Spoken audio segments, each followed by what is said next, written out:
Alleluia, alleluia, alleluia. Magalak ka, Birheng Mahal. Ikaw ang inang nagsilang sa araw ng katarungan.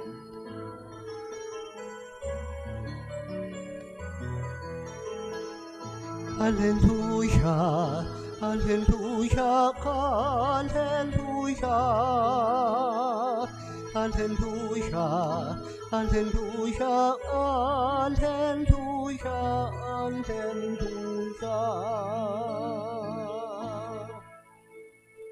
Sumainyo ang Panginoon. At sumainyo rin. Ang mabuting balita ng Panginoon ayon kay San Mateo. Papuri sa iyo, Panginoon. Ganito ang pagkapanganak kay Hesukristo. Si Maria na kanyang ina at si Jose ay nakatakda ng pakasal. Ngunit bago sila nakasal, si Maria ay natagpo ang nagdadalang tao. Ito'y sa pamagitan ng Espiritu Santo. Isang taong matuwid itong si Jose na kanyang magiging asawa, ngunit ayaw niyang mapahiya si Maria, kaya ipinasya niyang hiwalayan ito ng lihim.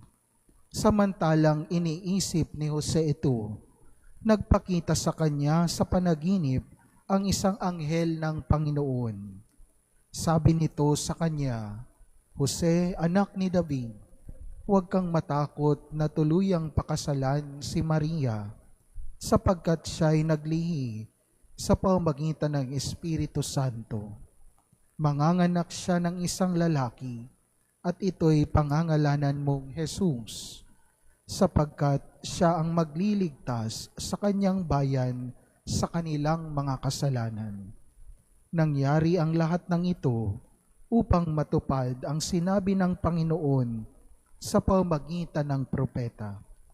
Maglilihi ang isang dalaga at manganganak ng isang lalaki at tatawagin itong Emmanuel.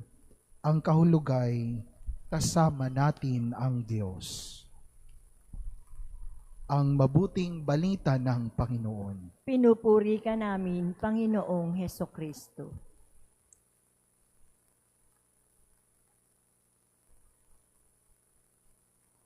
Good morning po sa inyong lahat. Muli po, happy anniversary po sa ating lahat dahil tayo ang bumubuo ng simbahan na ito. Tulad nga ng nasabi ng isa sa mga nag-triduum masses sa atin, ang simbahan ay hindi lamang po binubuo ng mga haligi, ng semento, ng bato, kundi ng mga tao. Kaya ang happy anniversary ay hindi lamang po tungkol sa ibinuo at tinayong simbahan na ito, kundi sa mga taong bumubuo ng simbahan na ito. At kayo po yun. Kaya pakibati naman ang katabi, happy anniversary. Na? Happy anniversary of 74th. Sa totoo lang ho, nung ako ay dumating dito last year at nasabi sa akin na, Father, alam mo magsi-75 na ang simbahan. Ha? Ang tagal na pala ng simbahan na ito. Now, of course, parang tinitignan ko ngayon, parang marami dito ang makakapagkwento ng totoong pagkakatatag ng simbahan na ito. Dahil ang tagal na ho, sa pagkakaalam ko, nalipat-lipat na ho yung altar, dati doon, dati dito, ngayon ganito na. Nabago ang structure ng simbahan. Pero sana sa paglipas ng panahon, kasabay ng pagbabago na ito ay ang paglago ng pananampalataya ng mga tao. Dahil yun naman po talaga ang biyaya ng bawat simbahan. Ang magbigay ng pananampalataya at pag-asa sa pamayanan. Kaya nga ho natin pinapaayos, pinaliliwanag, pinagaganda ang simbahan, hindi para makipagsabayan lamang, hindi para tayo ay makilala lamang, kundi para maging kaaya-aya, kalugod-lugod sa mata ng Diyos ang ginagawa natin sa Kanyang tahanan. Una, tigid sa lahat, ito'y hindi lamang atin, sa Diyos ito. And whatever that we want to give for the Lord must be beautiful, must be great, must be good. Kaya ang lahat ng ating ginagawa, programa, activities, construction, lahat ng ito ay para lamang sa Diyos at hindi para kung kanino lamang. Lalong higit, hindi para sa akin, kundi para sa Diyos lamang. Kaya natin pinagtutulong-tulungan. Kaya nga ang merito, wala sa akin. Ang merito ay nasa bawat isa na bumubuo at nagsisikap pagandahin ang simbahan na ito. At napakaganda ho dahil ang bawat simbahan may mga patron at natutuwa tayo nagpapasalamat. Ang patron natin ay napakalapit sa puso, literal. Hindi lang sa puso, sa balon-balunan, sa atay, sa dugo ng ating Panginoon. Dahil nanay lang laman niya ang patron ng ating simbahan. Kaya tayo po ay sobrang pinagpala. Dahil kasama natin dito, kasama natin sa paglalakbay sa pamayanan, ipinangalan ang simbahan na ito sa karangalan ng kanyang ina. Alam mo ninyo kapag may nagba-birthday na nanay, aminin natin, huwag magsiselos ang mga tatay. Iba kapag birthday ng nanay. Tatanungin natin yung mga nanay, Ma, Mami, Nay, anong gusto mong regalo sa birthday mo? As usual, ang sagot ng mga nanay, naku, wag na. Wag na, ikaw may paganyan-ganyan ka pa.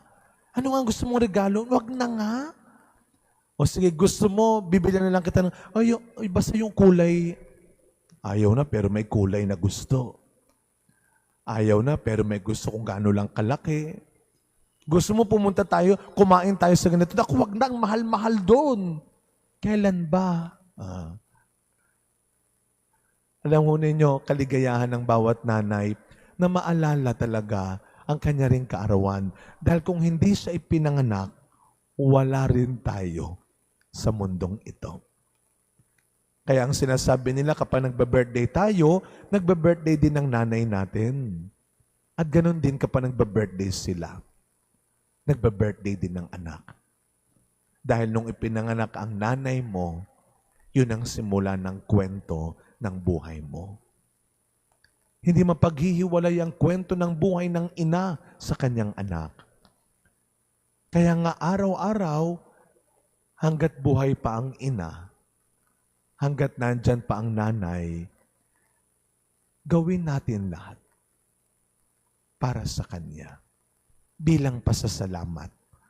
At alam naman ho natin, si Maria, sabi natin, bagamat siya ay nakaranas ng kamatayan, siya naman ay tumanggap ng katangi-tanging karangalan. Ito ang tungkol sa simbahan natin. Si Maria man ay namatay, siya'y iniakyat sa langit, katawan at kaluluwa.